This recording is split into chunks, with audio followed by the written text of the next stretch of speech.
Praise the Lord. आज एक important topic को लेकर आया हूँ।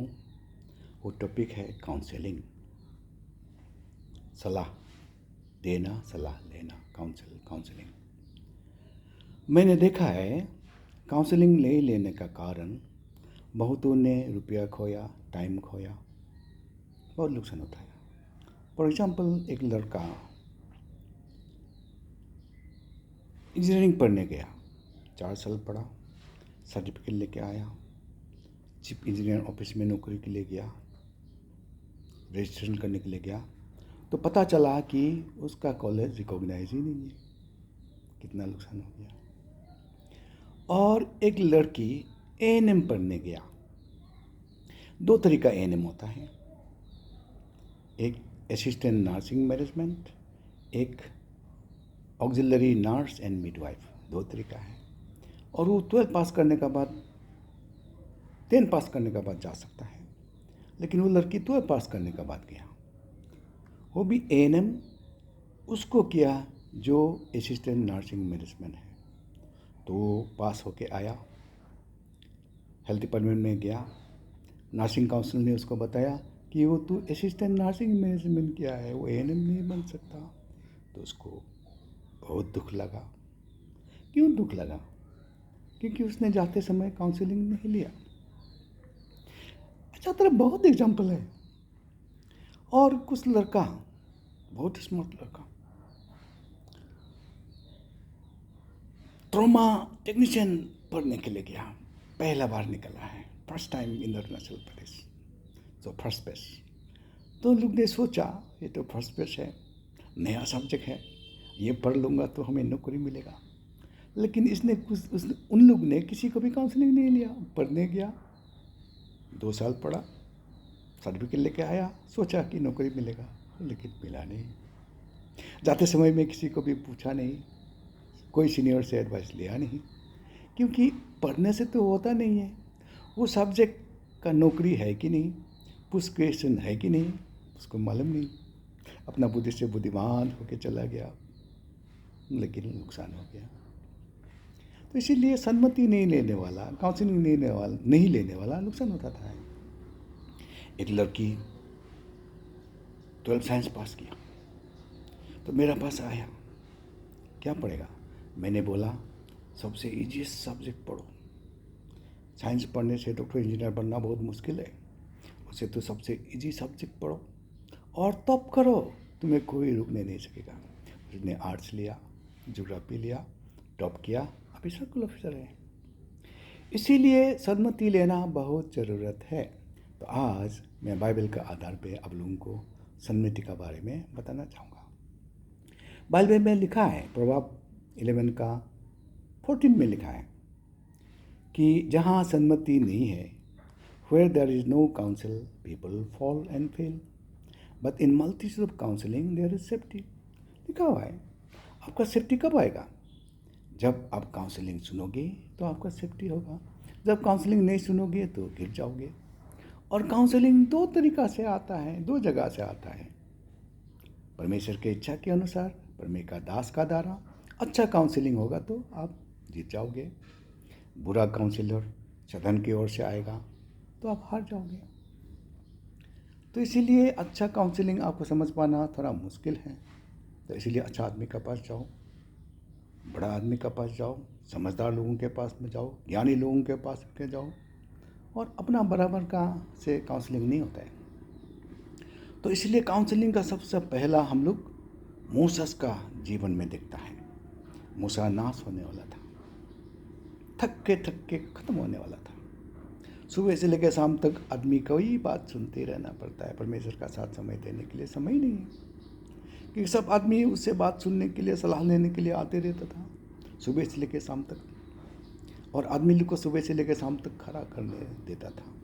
तब जैतरू उसका ससुर आया, उसने बोला, आपका एक्सोडस का 18 और 19 में लिखा है, एक्सोडस 18 चैप्टर का 18 और 19 वर्स में ये बात को लिखा है। तो उसने बोला, तू नाश हो जाएगा, तू ही थक जाएगा, ख़त्म हो जाएगा, और आदमी लोगों को भी तू थका देगा। नहीं होगा ऐसा। मेरे काउंसलिंग को सुनो कि प्रभु तेरा साथ रहेगा। तो ये जो जेत्रो मूसेस का दास बोल रहा है कि मेरा काउंसलिंग सुनो, प्रभु तेरा साथ रहेगा। तो अभी कब काउंसलिंग देने से प्रभु साथ रहता है?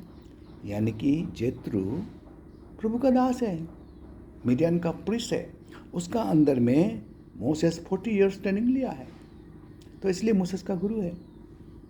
तो इसलिए गुरु का बातों को सुना तो प्रभु का आवाज़ को सुना जैसा हो गया, और मूसा ने माना और बच गया। इसलिए सही काउंसलिंग मिलने से आप बच जाएगा, नहीं तो ख़त्म हो जाओगे। तो इसलिए हम फिर आगे देखते हैं कि डेविड का टाइम में काउंसलर था। डेविड का सबसे टॉप मोस्ट काउंसलर अहीतोपेल नाम का आदमी था, और उसका काउंसलिंग को प्रभु का वचन माना जाता था, प्रभु का बोला हुआ बातें माना जाता था, और वो जो बोलेगा वो होता है, हो ही जाएगा, ऐसा था। तो लेकिन ये अहीतोपेल अबशालोम का साथ देने लगा, तो अबशालोम जीत गया, क्योंकि अच्छा सलाह मिला, तो इसलिए वो राजा भी बन गया। तो राजा बन गया तो डेविड को भागना पड़ा अपना राजमहल से। जाते जाते डेविड ने प्रार्थना किया, ये परमेश्वर, ये अहीतोपेल का सलाह को तू नाकाम कर दे। तो फिर वो दूर भागा, पहाड़ पहुंचा, तो उसका दोस्त हुशाई आया। हुशाई भी काउंसलर है। तो डेविड ने हुशाई को बोला, आप वापस जाओ, अबशालोम का साथ रहो, तू परमेश्वर इच्छा करने से तू अहीतोपेल का सलाह को नाकाम कर सकोगे। तो गया। तो अबशालोम तो अभी सलाह ले रहा है, क्या करना है अभी, डेविड तो भाग गया, क्या करना है।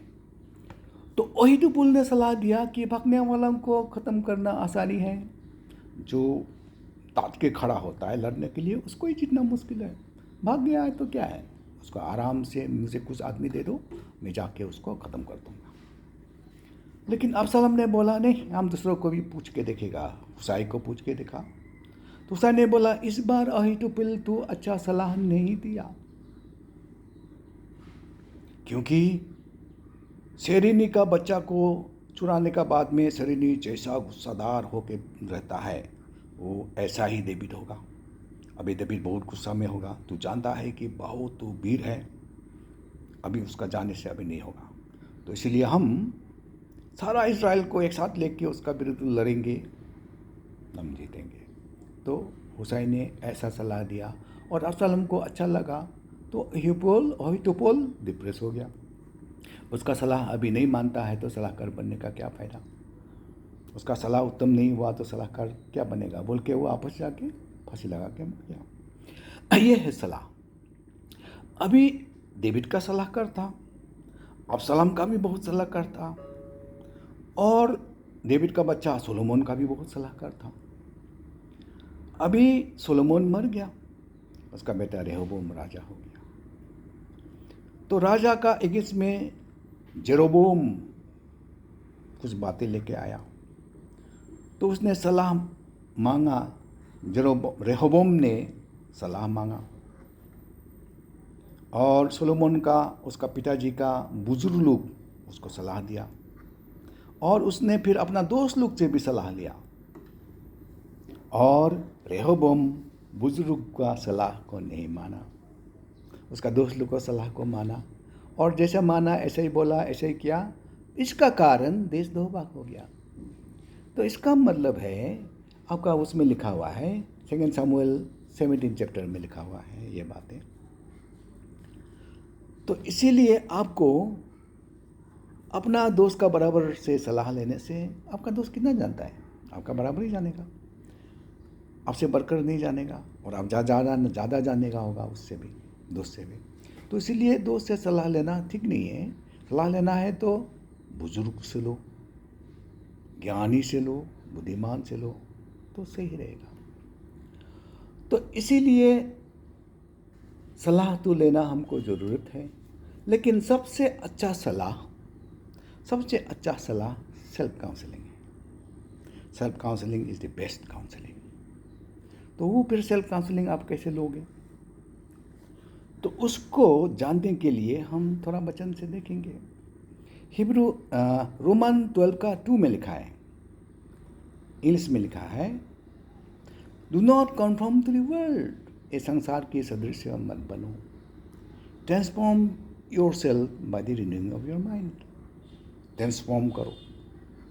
तो हिंदी में होने से संसार का सदृश्य मत बनो, मन को नया बनने से तेरा चाल चलन को बदलते जाओ। चाल चलन इंग्लिश में ट्रांसफॉर्मेशन, यानी कि ट्रांसफॉर्म करना है, तेरे चाल चलन को ट्रांसफॉर्म करना है। सब काउंसलिंग का बात कर रहा हूँ। चाल चलन को कैसे ट्रांसफॉर्म करोगे? By renewing of the mind. फिर माइंड को तू कैसे रिन्यू करोगे?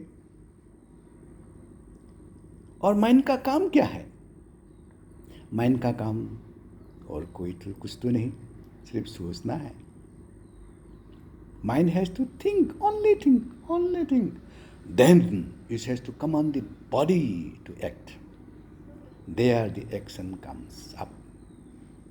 तो मन का सोच का अनुसार तू जैसे करते हो तू ऐसे ही हो। तो गुस्सादार है तो मन ने गुस्सा के अनुसार जो कमांड किया तो गुस्सा किया। मन ने कमांड करके तुमको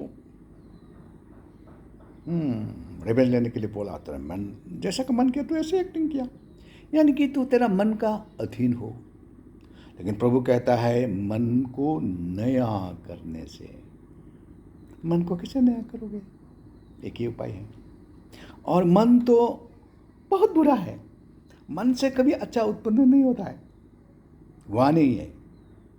जेनेसिस 6 चैप्टर का 5 देखो, और जेनेसिस 8 का 21 में देखो। परमेश्वर ने डायरेक्ट कहा है 6 का 5 में, जेनेसिस 6 5 में, मनुष्य का मन से बुराई उत्पन्न होते रहता है। बुराई उत्पन्न होते रहता है मनुष्य का मन से, कभी अच्छा उत्पन्न नहीं हुआ। इसीलिए तो परमेश्वर ने उसको नाश कर दिया, पूरा मनुष्य को नाश कर दिया नोआ का टाइम में। और नोआ जब बलिदान चढ़ाया, प्रभु को महिमा दिया, तो प्रभु ने सोचा, दिल में सोचा, मनुष्य का मन तो बुराई है, उससे तो बुराई उत्पन्न होता है। फिर भी मैं अभी का जैसा नहीं करूँगा, अभी का जैसा मैं नाश नहीं करूँगा। अभी से हर एक सीजन रहेगा, दिन रहेगा, रात रहेगा, बोने का टाइम, काटने का टाइम रहेगा, शीत रहेगा, गर्म रहेगा, चलते रहेगा सीजन। अभी से मैं नाश नहीं करूँगा। तो ये मन जो है ना बहुत क्रिकेट है। और इसलिए यिर्मयाह 17 का 9 में लिखा है, मनुष्य का हृदय, मनुष्य का मन बहुत क्रिकेट है, उसको कौन समझ पाएगा, बहुत बदमाश है, इससे सिर्फ बुरा ही निकलता है, अच्छा नहीं निकलता है। ये हो तेरा मन। अब ये मन को तू कैसे बदलोगी, रिन्यू कैसे करोगे? You can not renew your mind. Can you renew? तो जिस दिन आप रिन्यू कर पाओगे आपका मन को, उसी दिन आपका चाल चलन बदल जाएगा। Praise the Lord. और मन को मन में क्या होता है? भावना ही तो आता है, सोच ही तो आता है, उसका अलावा तो मन तो कुछ करता नहीं है। लेकिन मन शरीर को करवाता है, यही तो प्रॉब्लम है। मन सही हुआ तो शरीर सही काम करेगा, मन खराब हुआ तो शरीर खराब काम करेगा। तो इसलिए मन को कंट्रोल करना, मन को सही दिशा ले जाना हमारे जीवन के लिए बहुत इम्पोर्टेंट है। इसलिए सेल्फ काउंसलिंग बहुत इम्पोर्टेंट है। और सेल्फ काउंसलिंग क्या है? सेल्फ काउंसलिंग ये है कि मन का भावनाओं को कंट्रोल करने सकना। तो उसको कंट्रोल करने के लिए 2 कोरिन्थियन 10 का 5 में लिखा है, क्या लिखा है? हरेक भावना को, हरेक इच्छा चिंता को, हरेक ऊंचा चिंता को तू परमेश्वर का वचन के अनुसार कैद करो। मैं कैद करो, यानी कि तेरा भावना जो भी आता है ना, उसका वचन के अनुसार तू बदल डालो। और बदला हुआ वचन के अनुसार, बदला हुआ के अनुसार काम करो। जैसे मैं एग्जांपल देता हूँ, मुझे बहुत गुस्सा आता है कभी कभी। जब गुस्सा आता है तब वचन आता है, मनुष्य का गुस्सा परमेश्वर का धार्मिकता को पूरा नहीं करता। तब मैं ठंडा हो जाता हूँ। कभी कभी मुझे गाली देने के लिए मन होता है, गाली देने के लिए मन होता है। आदमी बहुत बुरा होता है, बुरा व्यवहार करता है, तो गाली देने का मन होता है। तो प्रभु कहता है कि गाली का बदली गाली मत दो, तो मैं ठंडा हो जाता हूँ। Praise the Lord. कभी कभी मुझे बहुत नुकसान पहुँचाता है, मेरे मन में भावना आता है मैं उसके रेमेंस दूँ, मैं उसको पनिशमेंट दूँ, मैं गाली दूँ। लेकिन प्रभु कहता है तू माफ़ कर दो, तो मैं माफ़ कर देता हूँ, तो मैं फिर ठंडा हो जाता हूँ। मेरे मिसेस के प्रति कभी कभी बहुत गुस्सा आता है, तो परमेश्वर कहता है कि सुबह का गुस्सा शाम को देखने मत दो, शाम का गुस्सा सुबह देखने मत दो। तो मुझे मजबूर होकर माफ़ी मांगना पड़ता है, उसको मिलन करना पड़ता है, परमेश्वर का वचन के अनुसार मुझे बदलना पड़ता है मेरे अपना आप को, मेरे सोच को। तो जब मैं परमेश्वर का वचन के अनुसार मैं सोचता हूँ, उसका अनुसार मैं करता हूँ, तो वचन कहता है कि तू परमेश्वर का इच्छा के अनुसार कर रहे हो, परमेश्वर का भाव इच्छा के अनुसार तू करते हो, तो तुम परमेश्वर को आत्मिक तौर पे सेवा करते हो। तो रोमन 12 का 1 वर्स में लिखा है तेरा आत्मिक सेवा ही है। तू मन को बदलो, परमेश्वर का वचन के अनुसार मन को बदलते हुए तेरे चाल चलन को बदलो, और उसी से तू जान पाओगे कि परमेश्वर का इच्छा क्या है।